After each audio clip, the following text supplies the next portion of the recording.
Bismillahirrahmanirrahim. Assalamualaikum warahmatullahi wabarakatuh. Selamat datang di channel Bang Bukuya. Bagi Anda yang baru pertama kali datang dan menemukan channel ini, saya ucapkan selamat datang. Silahkan Anda tonton videonya, lalu subscribe dan aktifkan lonceng notifikasinya supaya Anda tidak ketinggalan video-video terbaru dari Bang Bukuya. Oke, pada pertemuan kali ini kita akan lanjutkan materi kita, yaitu tentang unsur-unsur di dalam asuransi. Oke, silakan Anda simak videonya sampai selesai, jangan di skip. Dan kalau ada hal-hal yang kurang jelas dalam video ini yang Anda tidak mengerti, silakan nanti Anda komen di channel supaya besok kita akan diskusikan secara lebih dalam dari intensif di kelas. Oke, kita lanjut saja ke kuliah kita kali ini. Ya, sebagaimana pertemuan awal kemarin kita sudah bicara tentang sekilas apa itu asuransi dan prinsip dasar yang ada di situ. Nah, di pertemuan ini kita akan fokus untuk membahas terminologi di dalam unsur-unsur yang ada di dalam asuransi. Nah, apa saja sih sebetulnya yang ada dalam unsur-unsur asuransi itu? Jadi ada beberapa istilah yang kita nanti akan temukan di sini dan akan kita elaborasi lebih dalam pada slide-slide berikutnya. Yang pertama yang kita temukan di dalam unsur-unsur asuransi ada istilah penanggung, ya. Kemudian yang kedua ada tertanggung. Lalu yang ketiga ada polis atau perjanjian. Kemudian yang keempat itu ada premi, dan yang terakhir ada klaim. Jadi ada 5 unsur yang esensial atau yang penting yang ada di dalam asuransi. Nah, sekarang di pertemuan ini kita akan khusus membahas lebih dalam, yaitu ada 2 unsur saja untuk pertemuan ini, yaitu penanggung dan tertanggung. Oke, kita pertama mulai ke istilah yang terkait dengan tertanggung. Di pertemuan awal juga sudah kita sampaikan tentang pengantar asuransi itu, bahwa tertanggung itu adalah nasabah, ya, atau istilah sekarang itu adalah penerima manfaat. Ada juga istilah lain bahwa tertanggung itu adalah pasien, seperti itu, ya. Nah, itu kalau di istilah di rumah sakit namanya pasien. Kalau di pelayanan seperti bank mungkin juga namanya nasabah. Kemudian apa sih sebetulnya tertanggung itu? Jadi orang yang jiwa atau kesehatannya ditanggung sesuai dengan kontrak asuransi yang ditandatangani. Jadi ketika seorang menandatangani polis asuransi, maka dia sudah masuk ke dalam pihak tertanggung. Tentu dengan kewajiban-kewajiban yang akan mengikutinya kepada pihak penanggung, seperti itu. Kemudian yang kedua, istilah tertanggung ini juga sama dengan pemegang polis, karena tadi ketika kesepakatan itu sudah ditandatangani, maka pihak tertanggung dalam hal ini nasabah, dia adalah juga pemegang polis. Artinya polis nanti akan diberikan oleh pihak perusahaan setelah kemudian membayar sejumlah premi kepada pihak penanggung itu. Sehingga dengan istilah ini juga tertanggung itu diistilahkan dengan istilah pemegang polis. Apa pemegang polis itu? Ya, orang yang terikat dengan perjanjian yang dibuat dengan perusahaan asuransi dan bertanggung jawab atas segala kewajibannya terhadap perusahaan asuransi. Nah, seperti itu. Sejak ditandatanganinya polis itu, maka antara pihak tertanggung dan penanggung atau antara pihak nasabah dan perusahaan asuransi, maka dia sudah terikat secara sah atau secara ingkrah, secara hukum, memiliki hak dan kewajiban masing-masing, seperti itu, ya. Nah, kemudian berikutnya ada namanya payer. Payer ini juga istilah yang terkait dengan tertanggung, yaitu pemegang polis sebagai pihak yang membayar premi. Sebetulnya asal katanya adalah fee. Fee itu kan artinya membayar atau membeli, ya baik. Ya, jadi payer itu adalah pemegang polis sebagai pihak yang membayar premi. Nah, itu istilah yang terkait dengan tertanggung atau nasabah. Kemudian berikutnya masih terkait dengan tertanggung, ada istilah yang namanya file underwriting. Jadi seleksi awal yang dilakukan oleh pihak perusahaan. Jadi ketika kita mau melakukan atau membeli sebuah produk asuransi, maka pihak perusahaan atau asuransi atau pihak penanggung itu dia akan melakukan namanya file underwriting. Jadi seleksi awal perusahaan. Jadi kita dicek dulu ya, apakah seorang tertanggung ini memenuhi syarat-syarat yang ditentukan untuk masuk atau bisa membeli produk asuransi. Artinya begini, walaupun asuransi itu menjual produk, tetapi juga dia sangat selektif untuk kemudian menjual produk itu kepada orang lain, karena ini terkait dengan risiko gitu ya. Risiko dalam hal ini adalah pertanggungan yang akan diberikan oleh pihak perusahaan kepada pihak tertanggung, sehingga dia harus menyeleksi dengan lebih cermat, lebih teliti, supaya nanti kewajiban yang akan dibebankan kepada pihak perusahaan itu tidak akan menyebabkan kerugian atau faedah pada pihak perusahaan, sehingga perlu dilakukan seleksi awal. Kemudian berikutnya tadi pemegang polis, yang sudah tadi dia orang yang terikat dalam perjanjian sudah kita sampaikan. Kemudian tertanggung ini adalah orang yang juga dianggap memiliki risiko. Ya, risiko itu berbagai kemungkinan buruk yang dapat menimpa seorang, namanya risiko.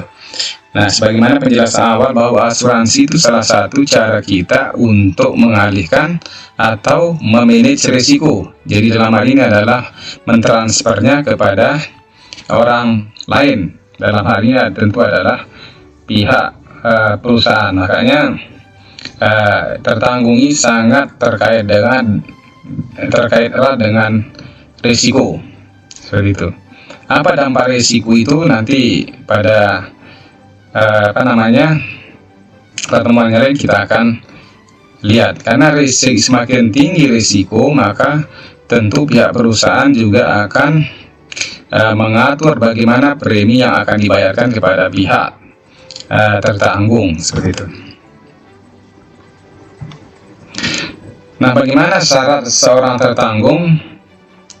Dari perusahaan asuransi itu pasti dia akan mengeluarkan syarat-syarat seorang dianggap layak untuk membeli sebuah produk asuransi. Dalam hal ini ada 3 yang secara umum yang bisa kita lihat. Yang pertama namanya kondisi finansial. Jadi ketika seorang mau membeli produk asuransi, maka pihak perusahaan juga akan menilai kemampuan dia untuk membayar premi gitu. Jadi jangan sampai nanti ketika sudah dia tangani polis kemudian menjadi lapse. Lapse itu artinya polisnya menjadi mati. Jadi sekali masuk kemudian juga tidak pernah membayar lagi. Ini kan juga akhirnya dampaknya kepada perusahaan, seperti itu ya. Kemudian besarnya premi tertanggung. Besarnya premi tergantung produk dan perusahaan asuransi, ya seperti tadi. Jadi satu perusahaan lainnya juga menentukan premi atau besarnya setoran yang diberikan kepada pihak dari perusahaan. Makanya besarnya premi salah satu itu tergantung dari risiko, seberapa besar risiko yang ada pada diri seorang yang akan membeli produk asuransi seperti tadi. Jadi kalau misalkan dari sisi usia, ada yang disebut dengan minor, yaitu risiko yang minimal, biasanya usianya di bawah 21 tahun, dan itu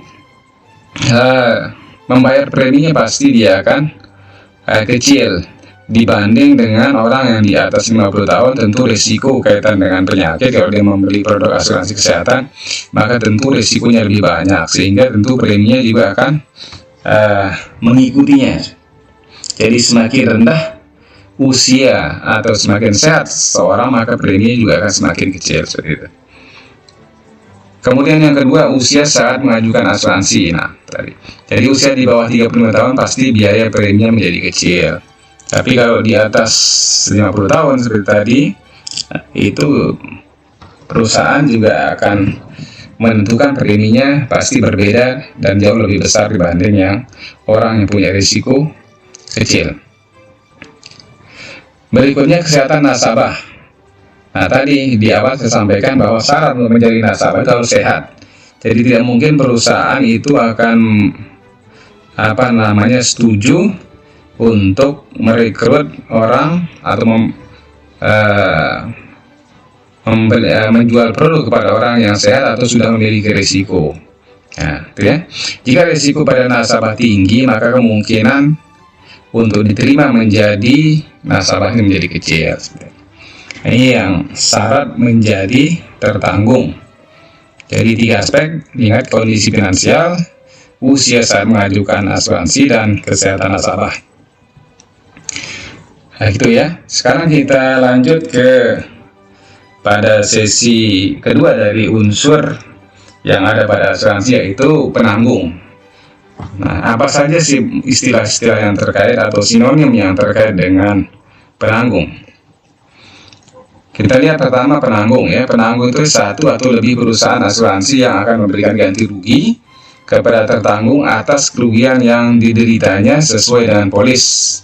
Namanya penanggung ya. Jadi penanggung itu dia adalah sebagai perusahaan yang akan mengganti kerugian jika terjadi risiko pada seorang nasabahnya, tentu sesuai dengan ketentuan-ketentuan yang ada pada polis. Anda bisa melihat di sebelah ini ada perusahaan-perusahaan asuransi yang sekarang ini ada di Indonesia. Oke. Istilah yang terkait dengan penanggung, yang pertama itu ada perusahaan asuransi. Sebagaimana dijelaskan di pertemuan kemarin, di sini juga OJK atau Otoritas Jasa Keuangan menjelaskan bahwa penanggung atau perusahaan asuransi adalah perusahaan yang memberikan jasa pertanggungan risiko dengan memberikan penggantian kerugian, kerusakan, biaya yang timbul akibat kehilangan keuntungan atau tanggung jawab hukum kepada pihak ketiga yang mungkin diderita tertanggung karena terjadinya risiko. Itu pihak namanya perusahaan asuransi. Kemudian yang kedua, yang terkait sekali dengan perusahaan asuransi itu ada agen. Ya, agen itu adalah karyawan perusahaan yang bertugas untuk memasarkan produk atau melayani calon nasabah, mulai dari menyampaikan ketentuan polis sampai dengan isi perjanjian polis setelah menjadi pemegang polis. Jadi agen ini adalah sebetulnya perantara antara pihak perusahaan dengan pihak nasabah untuk memperkenalkan produk-produk yang ada pada perusahaan kepada nasabah, untuk kemudian nanti nasabah itu menentukan opsi-opsi dari produk yang akan dibeli sampai kemudian pemegang polis itu sampai kemudian polis sudah terbit gitu. Nah, itu juga agen. Bahkan di dalam praktiknya agen itu juga selama dia ikut dalam pihak asuransi atau di perusahaan asuransi yang bersangkutan, maka tetap biasanya nasabah itu akan menghubungi agen kalau terjadi hal-hal yang tidak jelas atau ada masalah yang terkait dengan masalah asuransi yang dialaminya. Ya, seperti itu ya. Satu contoh juga biasanya ya, kalau misalkan terjadi risiko pada pasien, ketika misalkan dia risikonya kemudian dirawat inap, ketika proses melakukan reimburse, maka sebetulnya yang akan pertama kali dicari oleh pihak nasabah biasanya akan menghubungi agen yang pada saat itu menghubungkan dia dengan pihak perusahaan. Itu yang kedua. Berikutnya ada namanya assignment. Jadi pihak perusahaan itu juga bisa melakukan pengalihan asuransi ya kepada asuransi lain. Jadi assignment namanya istilah yang digunakan untuk menyebut pengalihan dalam asuransi. Kemudian berikutnya ada namanya assigner. Itu orangnya, jadi pihak yang melakukan assignment hak dan manfaat asuransi dari pemegang polis kepada orang lain. Kemudian karena ini perusahaan, maka ada istilahnya dana investasi. Dana investasi itu adalah besarnya dana yang didapat dari hasil pembayaran premi yang sudah dikurangi biaya akuisisi dan beberapa biaya lain.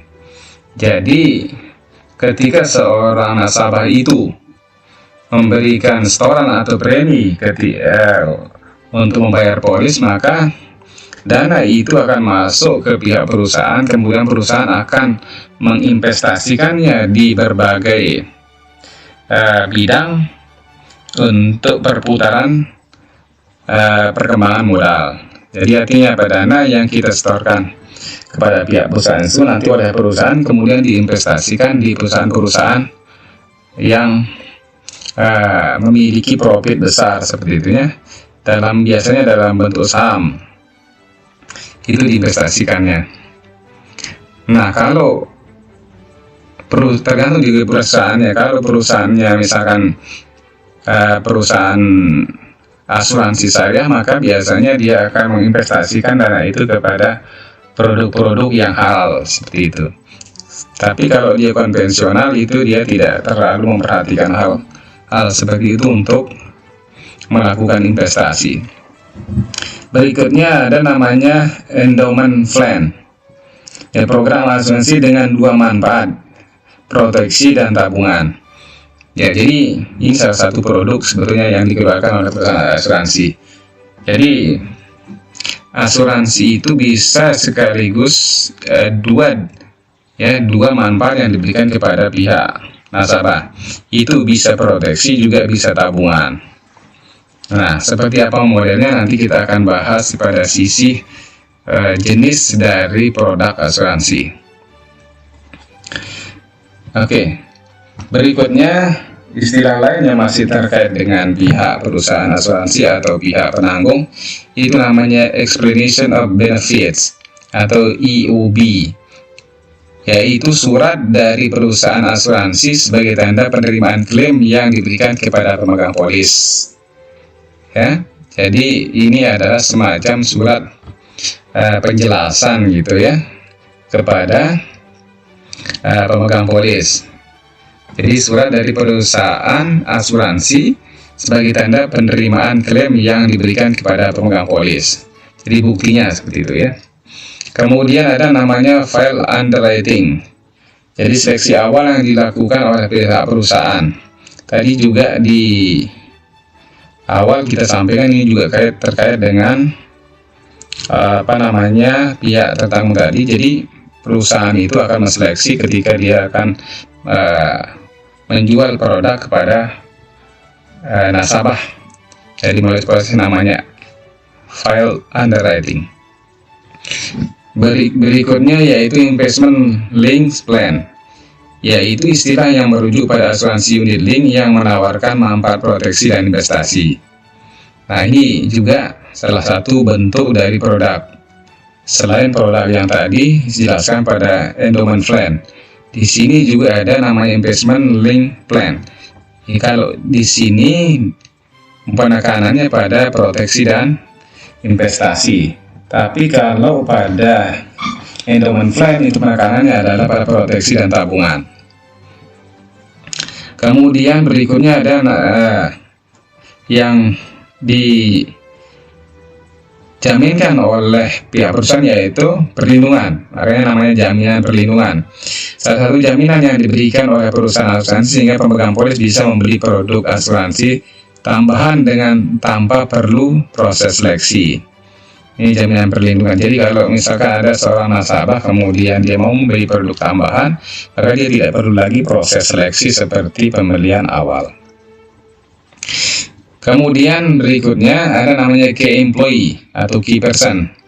Nah, tenaga ahli yang dimiliki perusahaan asuransi dengan segala kemampuan yang menunjang keberhasilan perusahaan asuransi. Ini semacam dewan pakar di asuransi ya, tenaga ahli yang dipekerjakan oleh perusahaan asuransi untuk memberikan kajian-kajian atau telahan-telahan kaitan dengan bagaimana perkembangan asuransi, termasuk produk-produk yang nanti akan dijual kepada pihak nasabah. Seperti itu. Namanya key employee atau key person. Berikutnya ada istilah namanya life insurance company. Perusahaan asuransi yang memiliki produk asuransi untuk menerima pelimpahan risiko menyangkut kehidupan, nilai ekonomi dan tertanggung. Ini life insurance company.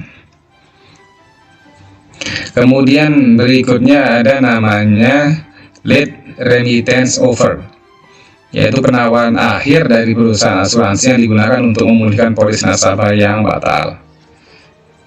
Jadi ketika misalkan sebuah polis itu hampir mau ditandatangani kemudian dia batal, kemudian perusahaan akan melakukan penawaran ulang atau melakukan handling objection, istilahnya mengatasi keberatan kepada pihak nasabah untuk kemudian polisnya ini bisa dipulihkan kembali, seperti itu.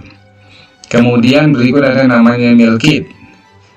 Nah, mail kit itu brosur penjualan yang digunakan untuk mengirimkan berbagai informasi terkait program asuransi yang dikirim melalui pos kepada calon nasabah agar memudahkan dalam mengambil keputusan untuk ikut program asuransi. Nah, ini adalah bahan yang dipergunakan oleh seorang agen untuk memberikan penjelasan kepada nasabahnya atau kepada calon nasabah secara detail mengenai profil dari sebuah produk asuransi yang akan ditawarkan kepada nasabahnya. Nah, dengan kit inilah kemudian nanti dia akan bisa meyakinkan pihak calon nasabah untuk kemudian nasabah itu mengambil keputusan lalu kemudian membeli produk asuransi. Ya, ini namanya mail kit. Kemudian berikutnya ada namanya NAB atau nilai aktiva bersih. Itu nilai dasar investasi pada polis unit link. Itu kita jelaskan ya. Jadi nilai aktiva itu artinya hampir nilai dana yang ada pada perusahaan. Kemudian berikutnya ada namanya nilai investasi, yaitu nilai total unit yang terbentuk dalam suatu periode. Itu namanya nilai investasi. Jadi nilai total unit yang terbentuk dalam suatu periode. Tuh, biasanya kalau nilai investasi ini perusahaan selalu melakukan evaluasi secara berkala. Bisa dia 3 bulan, bisa 6 bulan, atau evaluasi secara menyeluruh. Biasanya perusahaan selalu melakukannya di akhir tahun. Berikutnya ada namanya reinsurance, usaha yang dilakukan perusahaan asuransi untuk memproteksi dirinya dengan melimpahkan risiko asuransi ke perusahaan asuransi lain. Jadi perusahaan asuransi juga untuk menghindari atau memanage risiko, dia juga mengasuransikan perusahaannya ke pihak asuransi lain, ya, supaya ketika nanti perusahaan ini mengalami risiko, maka dia sudah ada jaminan juga proteksi dari perusahaan lain, seperti itu. Berikutnya ada namanya rider. Jadi rider itu produk tambahan dari asuransi untuk menambah pertanggungan dari manfaat utama atau tambahan proteksi asuransi dengan biaya yang lebih murah. Jadi maksudnya di sini, jadi kalau tadinya dia atau seorang nasabah membeli satu produk asuransi, misalkan dia hanya membeli produk asuransi untuk kesehatan seperti itu, dia juga kemudian boleh membeli produk tambahannya, misalkan untuk investasi, itu boleh ya. Jadi itu proses itu dinamakan dengan rider. Jadi produk tambahan yang boleh dipilih oleh seorang nasabah setelah dia juga memiliki polis yang lain seperti itu. Jadi dia bisa memiliki 2 polis seperti itu nasabah. Kemudian ada namanya yang terakhir itu risk based capital atau RBC. Ini rasio untuk mengukur kesehatan dan keamanan finansial perusahaan berdasarkan kemampuan modal mereka untuk menutup seluruh kerugian yang ada. Nah, kalau kita mau membeli sebuah produk asuransi, kita juga harus berpikir bagaimana sebuah perusahaan itu sehat. Nah, indikator perusahaan asuransi itu sehat biasanya kita melihat dari namanya RBC atau risk based capital. Jadi ketika terjadi risiko pada nasabah, itu apakah dia akan mampu membayar uang pertanggungan yang sudah tertera dalam polis itu kepada nasabahnya seperti itu. Nah, kalau dia perusahaan ini bermasalah, tentu ini makanya sekarang banyak kita temukan perusahaan-perusahaan asuransi yang kemudian juga bermasalah. Kenapa? Tidak mampu untuk membayar uang pertanggungan kepada pihak nasabahnya karena ketidakcukupan modal seperti itu. Nah, makanya salah satu cara kita untuk berinvestasi atau membeli sebuah produk asuransi adalah harus mengetahui apakah dia dari RBC-nya atau risk based capitalnya cukup. Biasanya ketentuan yang distandarkan adalah sekitar 120% dari nilai pertanggungan. Nah, itu yang menjadi standarnya. Jadi kalau sudah di atas 120%, maka dia dianggap perusahaan dengan RBC yang bagus atau perusahaan asuransi yang sehat. Berikutnya ada namanya surrender. Surrender itu adalah penjualan polis kepada pihak penanggung sebesar nilai tunai yang telah terbentuk pada saat penjualan polis dilakukan. Jadi penjualan polis kepada pihak penanggung sebesar nilai tunai yang telah terbentuk pada saat penjualan polis dilakukan, namanya surrender. Berikutnya adalah uang pertanggungan, yaitu jumlah uang yang harus dibayarkan perusahaan asuransi kalau terjadi klaim dari pemegang polis atas risiko yang dijamin dalam program asuransi. Nah, ini kalau ini kan sudah jelas ya, uang pertanggungan itu jadi hak dari nasabah, itu tertuang dengan jelas di dalam polis biasanya uang pertanggungan. Kemudian ada namanya underwriter. Jadi seorang yang memiliki keahlian dalam menilai atau meninjau berbagai risiko pemegang polis sehingga menentukan calon nasabah berhak menerima asuransi atau tidak. Itu underwriter. Jadi ini tentu adalah orang yang terlatih dan tenaga ahli di perusahaan ya, yang untuk menentukan apakah seorang nasabah ketika dia tertarik dengan produk asuransi kita beli, apakah dia nanti dianggap layak untuk bisa membeli sebuah produk asuransi. Itu namanya underwriter. Kemudian ada yang terakhir, ini istilahnya ada namanya underwriting atau penjaminan. Proses penaksiran atau penilaian dari penggolongan derajat risiko yang terkait pada calon tertanggung serta pembuatan keputusan untuk menerima atau menolak risiko tersebut. Ya, seperti apa di awal tadi dibilang ya. Jadi semakin tua usia seorang, maka tentu risiko terhadap kesehatannya itu akan lebih banyak dibanding dengan orang yang memiliki usia di bawah 35 tahun misalkan, kalau dibanding dengan yang 50 tahun ke atas. Nah, itu nanti yang menentukan nanti besar biaya tanggungannya ya, atau besar berapa jumlah uang pertanggungan yang akan diberikan kepada yang bersangkutan. Tentu dalam hal ini adalah misalkan kalau risiko dia kematian misalnya seperti itu ya, maka itu biasa nanti larinya kepada ahli warisnya. Berikutnya namanya renewal garansi. Jadi sebuah komitmen perusahaan asuransi untuk memperpanjang kontrak asuransi dengan nasabah tanpa mempertimbangkan kondisi kesehatan nasabah. Jadi meskipun sakit parah, keanggotaan nasabah akan tetap berlanjut. Itu namanya renewal garansi. Oke, nanti akan kita elaborasi lebih dalam pada perkuliahan ya. Oke, saya rasa itu untuk pengantar kuliah unsur-unsur asuransi. Kalau ada yang kurang jelas silahkan dicatat pertanyaannya, atau Anda tonton lagi videonya ya, supaya lebih komprehensif memahaminya. Baik, sampai sini pertemuan kita pada sesi ini. Sampai jumpa di video berikutnya. Salam sukses dari Bangku Kuliah.